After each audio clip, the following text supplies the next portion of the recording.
दानव हरिया की प्रतीक्षा कर रहा था। कुछ देर के बाद हरिया क्या हुआ हरिया? कितने दिन हो गए तुमने मुझे भोजन नहीं दिया है, क्या समस्या है?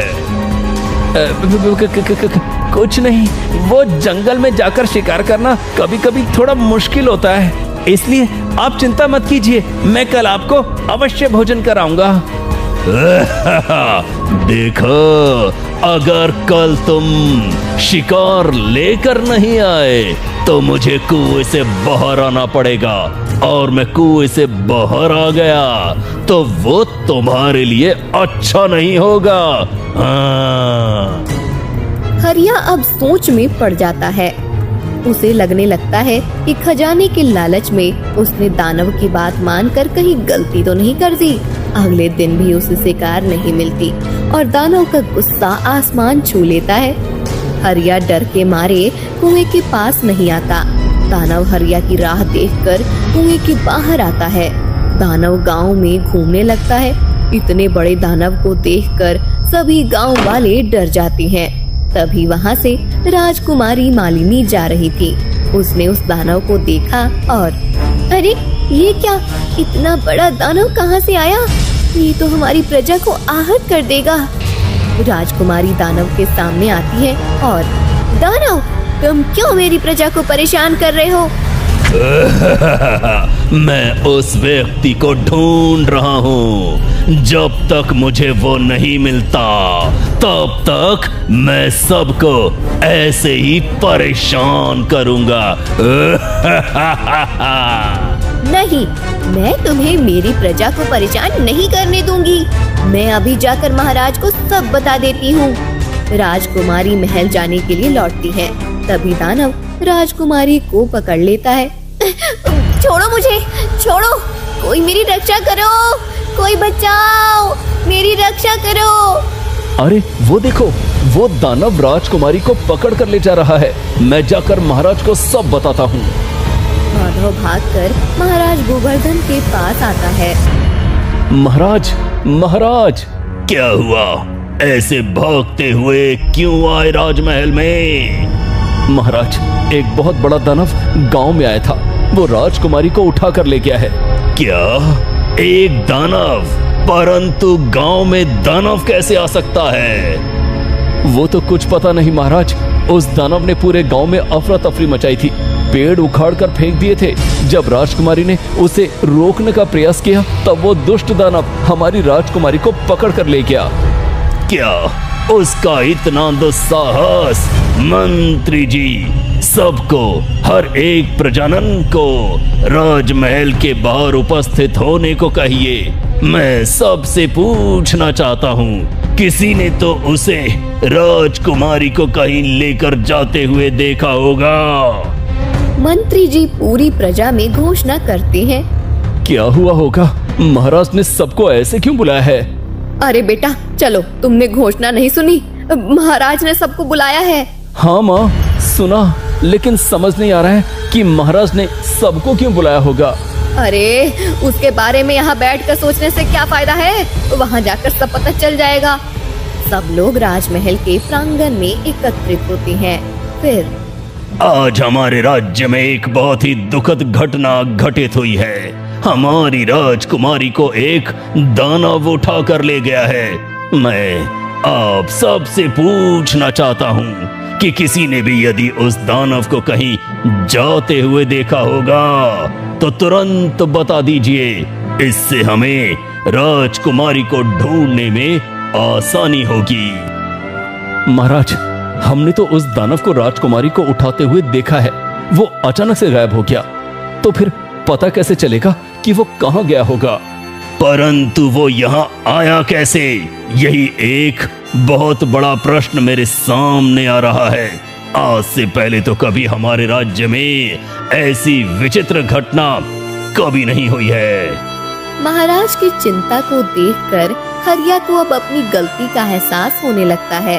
उसे लगता है कि महाराज को सब सच बता देना चाहिए। वो महाराज को सब सच सच बता देता है। उसकी बात सुनकर, क्या इसका मतलब तुम जो इतना धन प्राप्त कर रहे हो वो तुम्हें वो दानव देता था। मैंने तुम्हें कितनी बार कहा था बेटे कि लालच बुरी बला होती है। देखा आज तुम्हारी वजह से राजकुमारी कितनी बड़ी मुसीबत में फंस गई है।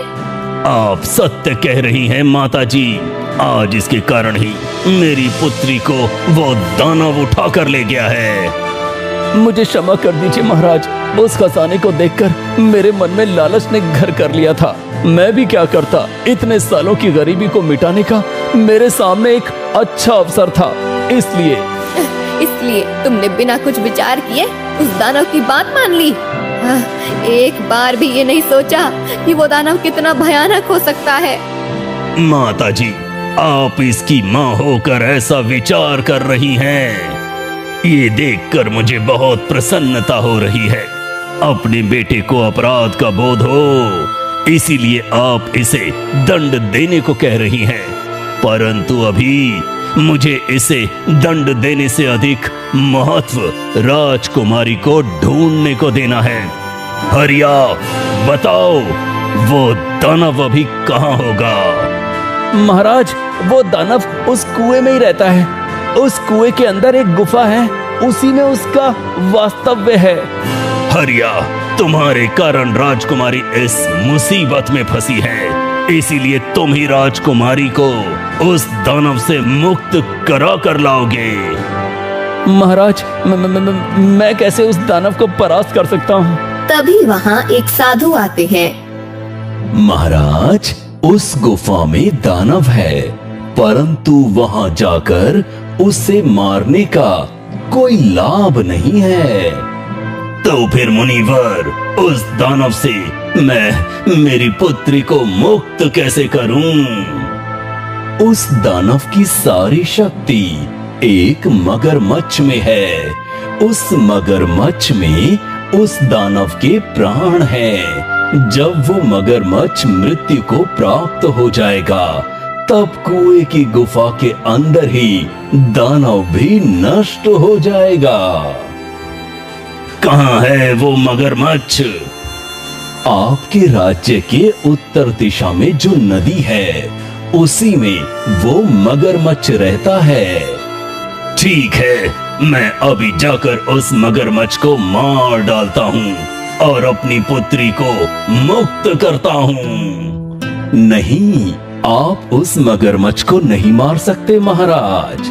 जिस व्यक्ति ने उस दानव को सबसे पहले देखा था, केवल वही व्यक्ति उस मगरमच्छ को मार सकता है। सबसे पहले जिसने देखा था वो अर्थात हरिया, तुम जाकर उस मगरमच्छ को मार डालो। मैं महाराज मैं उस मगरमच्छ को कैसे मार सकता हूँ? मगरमच्छ तो कितना भयानक होता है। हरिया, आज राजकुमारी और राज्य पर जो संकट आया है वो तुम्हारे कारण है। तुम्हें उस मगरमच्छ को मारना ही होगा, अन्यथा मैं तुम्हारी हत्या कर दूंगा। हरिया, तुम ये माला अपने गले में पहनकर उस नदी में जाओ। जब तक ये माला तुम्हारे गले में होगी, तब तक वो मगरमच्छ तुम्हें कुछ नहीं कर पाएगा और तुम नदी के पानी में डूबोगे भी नहीं। साधु बाबा हरिया के गले में वो माला पहनाते हैं। हरिया नदी पर आता है। कुछ प्रजाजन हरिया के साथ नदी पर जाते हैं और महाराज, मंत्री और कमला के साथ कुछ लोग कुएं के पास आते हैं। हरिया डरते हुए उस नदी के पानी में उतरता है। हरिया को देखकर मगरमच्छ उसके पास आने लगता है। हरिया उस मगरमच्छ को देखकर बहुत ज्यादा डर जाता है। मगरमच्छ बड़ी ही शीघ्रता से हरिया के पास आता है और हरिया को एक धक्का देता है। हरिया को उसका धक्का लगते ही हरिया नदी के पानी में गिर जाता है और उसके गले की माला निकलकर नीचे गिर जाती है। अब हरिया बहुत ज्यादा डर जाता है। वो पानी में अपने हाथ पैर मारने लगता है। वो उस माला को ढूंढने लगता है। नदी के नीचे वो माला पड़ी हुई थी। हरिया नीचे जाकर उस माला को ढूंढने लगता है। मगरमच्छ उसके पीछे भागने लगता है। हरिया देखता है कि मगरमच्छ उसके पीछे ही आ रहा है। हरिया माला ढूंढते हुए और नीचे जाता है। अब मगरमच्छ उसके बहुत पास होता है। मगरमच्छ हरिया को काटने ही वाला होता है कि तभी हरिया को माला मिल जाती है। हरिया वो माला पहन लेता है।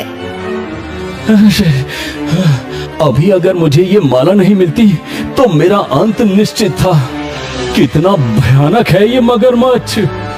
मगरमच्छ अब हरिया के पास आता है। तब हरिया अपने कमर पर बांधा हुआ चाकू निकालता है और मगरमच्छ पर वार करता है। मगरमच्छ पर वार होते ही इधर दानव के शरीर से खून बहने लगता है।